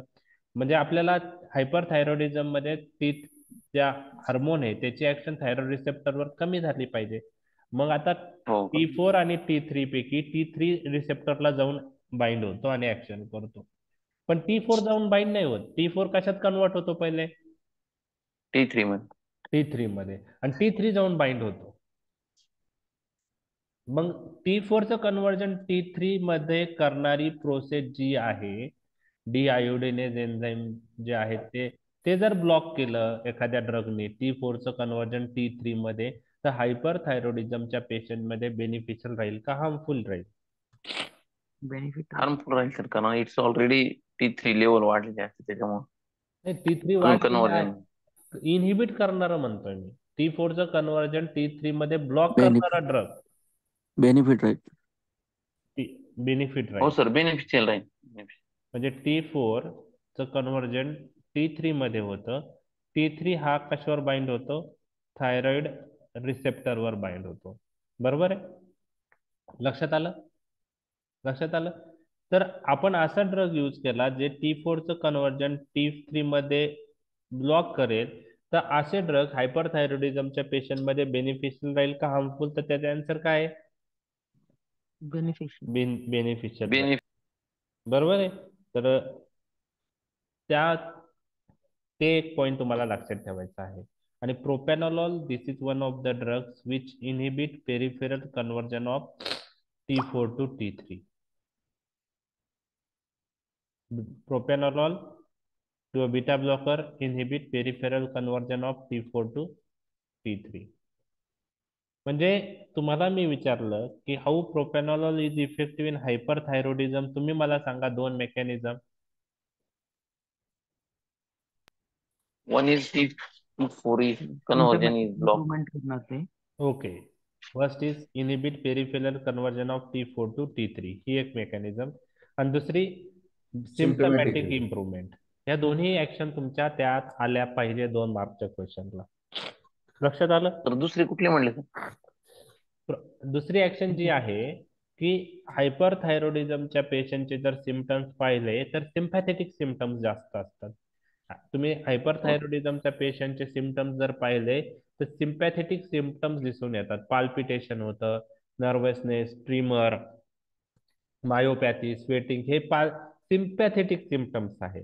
तर हायपरथायरॉइडिझमच्या पेशंटमध्ये काय होतं, जे आपले सिम्पॅथेटिक रिसेप्टर्स आहेत म्हणजे अल्फा बीटा रिसेप्टर, त्यांची सेन्सिटिव्हिटी वाढलेली असते. थायरॉइड हार्मोन्स काय करतात की सिम्पॅथेटिक रिसेप्टरची सेन्सिटिव्हिटी सिम्पॅथेटिक न्यूरोट्रान्समीटरला वाढवतात. मग त्यामुळं नॉरएड्रेनालिन ॲड्रेनालिन नॉर्मल जरी रिलीज झाला तरी तो काय करेल, त्या रिसेप्टरवर जास्त ऍक्शन प्रोड्यूस करेल, जास्त चांगल्या प्रकारे बाइंड होईल, कारण सेन्सिटिव्हिटी वाढलेली आहे. आणि त्यामुळं जे हायपरथायरॉइडिझम मधले सिम्पटम्स आहे ते कोणते सिम्पटम्स आहे? सिम्पॅथेटिक. Sympathetic. म्हणजे सिम्पॅथेटिक सिम्पटम जे हायपरथायरॉइडिझम मध्ये दिसतात हे कशामुळे दिसतात की सिम्पॅथेटिक रिसेप्टरची सेन्सिटिव्हिटी सिम्पॅथेटिक न्यूरोट्रान्समीटरला वाढलेली असते हायपरथायरॉइडिझमच्या पेशंटमध्ये. आणि जे पण सिम्पटम्स आपण हायपरथायरॉइडिझमचे पाहतो त्यातले मेजॉरिटी सिम्पटम्स हे सिम्पॅथेटिक सिम्पटम्स असतात. आता हे सिम्पॅथेटिक सिम्पटम्स आपण कमी करू शकतो का? करू शकतो. कसं करणार? बीटा ब्लॉकर द्यायचे. सिम्पॅथेटिक रिसेप्टर ब्लॉक करणारे ड्रग द्यायचे. मग आपण बीटा ब्लॉकर देतो. मग त्यामध्ये कार्डिओ सिलेक्टिव्ह बीटा ब्लॉकर चांगला आहे का नॉन सिलेक्टिव्ह बीटा ब्लॉकर चांगला आहे? तर नॉन सिलेक्टिव्ह बीटा ब्लॉकर, कारण तो ट्रिमर्स पण कव्हर करणार आहे. फाईन ट्रिमर जे सांगितलं होतं ते पण कव्हर करणार आहे. म्हणजे प्रोपॅनॉलॉल देण्यामागचा उद्देश काय आहे की पहिले सिम्पटमॅटिक इम्प्रुव्हमेंट त्या पेशंटमध्ये येणार आहे हायपरथायरॉइडिझमच्या पेशंटमध्ये, म्हणजे ज्याचे सिम्पटम्स कव्हर होणार पहिले. आणि दुसरं काय आहे, जी T4चं कन्व्हर्जन T3 मध्ये होते ते पण हे इनहिबिट करणार. बरोबर आहे? आणि त्याच्यामुळं थायरॉइड हार्मोनचे ऍक्शन त्याच्या रिसेप्टरवर कमी होणार. आलं ह्या 2 लक्षात मेकॅनिझम? हो सर. लक्षात राहील? Yes sir. ओके. आहेर सर समजलंय? हो सर. ओके. तर एक्झामला 2 मार्कला आलं तर तुम्हाला ते तिथं आलं पाहिजे. आपण डिटेलमध्ये याच्यासाठीच डिस्कस करतोय, कारण एक्झाम मध्ये काय होतं की 2 मार्कच्या याच्यात तुमचं बेसिक नॉलेज टेस्ट केलं जातं आणि ते तुम्हाला असेल तर तुम्हाला 2 पैकी 2 मार्क पडतात. तर ते 5 जे क्वेश्चन आहे 10 मार्कचे, ते जर तुमचं सब्जेक्ट क्लिअर असेल तर स्कोरिंग आहेत. ओके. तिथे एक्सप्लेनेशनची जास्त गरज नसते. तुम्ही नुसते ह्या 2 लाईन दिल्या, sympathetic symptoms improvement and to inhibit peripheral conversion of T4 to T3 we use beta blocker in hyperthyroidism, propranolol is preferred. संपला. Okay. Okay. Beta blockers are also useful non cardiac uses साठी. Mnemonic काय सांगितलं होतं मी? Gamet P. Okay, gamet P. बरं, एकदा revise करूया काय काय आहे गॅमेट पी. तुम्ही मला सांगा काय काय आहे. G for glaucoma, A for anxiety, anxiety, M for migraine, migraine bracket मध्ये प्रोफॅलॅक्सिस, नॉट ट्रीटमेंट. हे फार महत्वाचं सांगतो. E for Essential Essential tremors. tremor. T for Thyrotoxicosis. T for Pheochromocyte. Okay. आता मायग्रेन प्रोफॅलेक्सिस मध्ये बीटा ब्लॉकर आपण यूज करतो. How they are effective, exact mechanism clear नाही. मायग्रेनची पॅथोफिजिओलॉजीच क्लिअर नाही, त्याच्यामुळे त्याच्यात खूप सारे जे ड्रग प्रोफॅलेक्सिस साठी यूज करतात त्याचे मेकॅनिझम पण क्लिअर नाहीये. तर प्रोपॅनॉलॉल आपण याच्यात पण प्रोपॅनॉलॉल यूज करता बरं का मायग्रेन प्रोफॅलेक्सिस साठी प्रोपॅनॉलॉल. तर तुम्हाला मायग्रेन प्रोफॅलेक्सिस साठी अजून कोणते ड्रग यूज करता माहिती आहे? ओके, हा होमवर्क फ्लुनरेजिन फ्लुनरेजिन. फ्लुनरेजिन ओके. तर हा तुमच्यासाठी होमवर्क आहे. अजून कोणते ड्रग मायग्रेन प्रोफिलॅक्सिस मध्ये यूज करतात आणि मायग्रेनच्या ट्रीटमेंट मध्ये कोणते यूज करतात? अर्गोटामाइन. अर्गोटॅमाइन. ओके, अजून ते एंडोमेथोसिस. ते आता त्याच्यापेक्षा जास्त चांगले ग्रुप आलेले आहे. सुमिनाथ. ट्रिप्टान सुमिनाथ. सुमिनार, सुमाट्रिप्टान असेल त्याच्यात. हो. ओके. Amitriptyline. ॲमिट्रिप्टिलिन अँसर मायग्रेन मध्ये यूज करतात ते बरोबर आहे, पण ते ट्रीटमेंटसाठी यूज करतात की प्रोफॅलॅक्सिस साठी? Prophylactic. Prophylaxis. Very good. Amitriptyline tricyclic anti depressant आहे. ट्रिप्टाल्टेन म्हणून टॅबलेट येते. Okay okay. आता एन्झायटी मध्ये जे आपण बीटा ब्लॉकर यूज करतोय, तर ती सेंट्रल ऍक्शन आहे का पेरिफेरल ऍक्शन आहे बेनिफिशियल साठी? तुम्ही मला सांगा. Central action. एन्झायटी मध्ये आपण बीटा ब्लॉकर जे आहे यूज करतो ते सिम्पटमॅटिक इम्प्रुव्हमेंट साठी यूज करतो. एन्झायटी मध्ये काय झालेलं असतं तुम्ही मला सांगा. पेशंटला पाल्पिटेशन झालेलं असतं, पेशंटला ट्रिमर्स येतात, बरोबर आहे, पॅनिक झाल्यामुळं. कधी एखाद्या वेळेस आपल्याला एक्झामला बसताना ते सिम्पटम्स येतात काहींना, पाल्पिटेशन, ट्रिमर्स, किंवा एखाद्या स्टेजवर आपल्याला काही बोलायचं असेल, पब्लिक अपीअरन्स जो आहे आपण म्हणतो, किंवा एखाद्या हायर ऑथॉरिटीचे पर्सन आहे त्यांच्या पुढे आपल्याला एखादा टॉपिक प्रेझेंट करायचा असेल, त्यावेळेस एन्झायटी येते. त्या एन्झायटी मध्ये पाल्पिटेशन, ट्रिमर्स हे प्रामुख्याने सिम्पटम दिसून येतात. तर बीटा ब्लॉकर हे सेंट्रल पेक्षा पेरिफेरल ऍक्शननी एन्झायटी मध्ये इफेक्टिव्ह आहे. ते सिम्पटम्स इम्प्रूव्ह करतात. तर ते पाल्पिटेशन कमी करतात, ट्रिमर्स कमी करतात. तर एन्झायटी मध्ये बीटा ब्लॉकर आपण त्यांच्या कोणत्या इफेक्टमुळे यूज करतो? पेरिफेरल का central? Peripheral symptomatic relief. Symptomatic relief. Essential tremors मध्ये पण आपण बीटा ब्लॉकर यूज करतो. इथं आपण कोणता यूज करणार? प्रोपेनॉलॉल करणार का ॲटिनॉलॉल? प्रोप्रानोलॉल. Very good. आणि ग्लाउकोमा मध्ये आपण ऑक्युलर बीटा ब्लॉकर यूज करतो. ग्लाउकोमा ही अशी कंडिशन आहे ज्याच्यामध्ये ब्लाइंडनेस होतो ऑप्टिक नर्व डॅमेज झाल्यामुळं, आणि ऑप्टिक नर्व डॅमेज होण्याचं एक रिझन आहे इन्क्रीज इंट्राऑक्युलर प्रेशर. तर आपण असे ड्रग यूज करतो ग्लाउकोमा मध्ये ऑक्युलर फार्मेकोथेरपीसाठी किंवा फार्मेकोथेरपी फॉर ग्लाउकोमा, जे इंट्राऑक्युलर प्रेशर कमी करतील. तर बीटा ब्लॉकर इंट्राऑक्युलर प्रेशर कमी करतात. आणि कसे कमी करतात ते बीटा ब्लॉकर इंट्राऑक्युलर प्रेशर, तुम्ही सांगू शकता मला?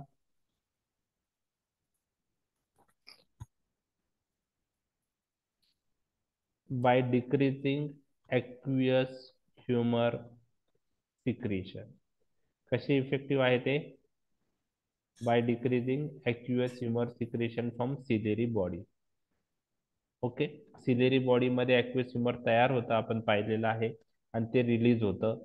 तर beta blocker aqueous humour secretion काय करतात? कमी करतात. म्हणजे सिलेरी बॉडी मधून ॲक्वियस ह्युमर आय मध्ये रिलीज होईल का? नाही. नाही.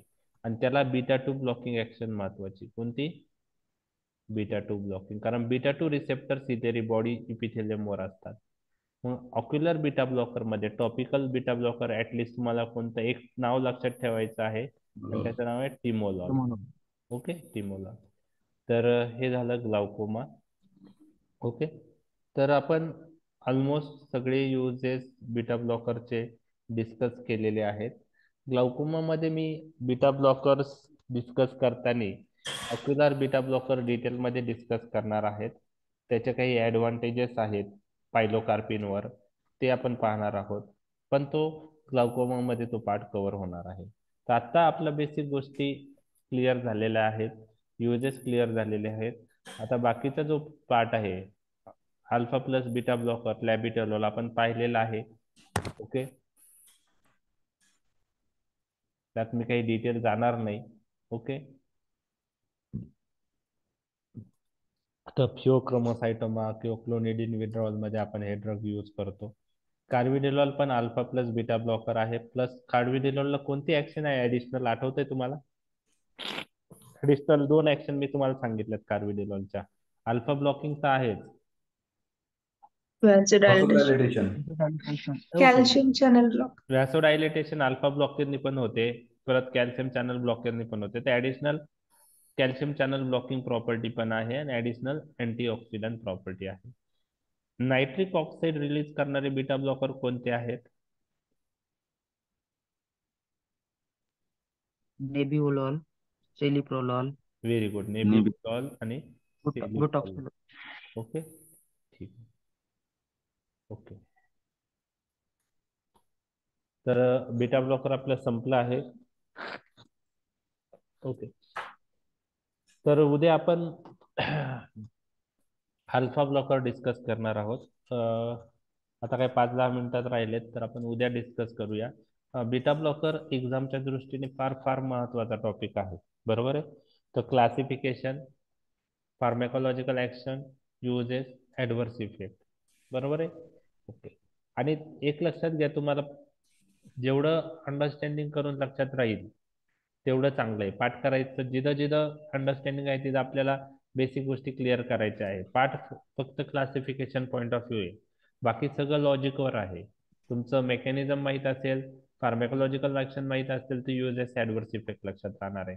आणि त्यानंतर कार्डिओ सिलेक्टिव्ह बीटा ब्लॉकरचे ऍडव्हान्टेज काय आहेत आणि इंट्रेन्सिक सिम्पॅथोमायमेटिक बीटा ब्लॉकर ज्यांना ऍडिशनल ऍक्शन आहे, पार्शियल अगोनिस्टिक किंवा इंट्रेन्सिक सिम्पॅथोमायमेटिक ऍक्टिव्हिटी, त्याचे काय ऍडव्हान्टेज आहे ते तुम्हाला माहीत पाहिजे. ऍटलिस्ट कार्डिओ सिलेक्टिव्ह बीटा ब्लॉकरचे तर तुम्हाला माहीतच पाहिजे.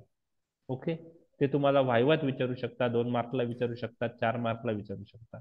आणि लॉंग क्वेश्चनच्या साठी पण बीटा ब्लॉकर खूप कॉमनली विचारला जाणारा क्वेश्चन आहे. चालेल, समजला बीटा ब्लॉकर?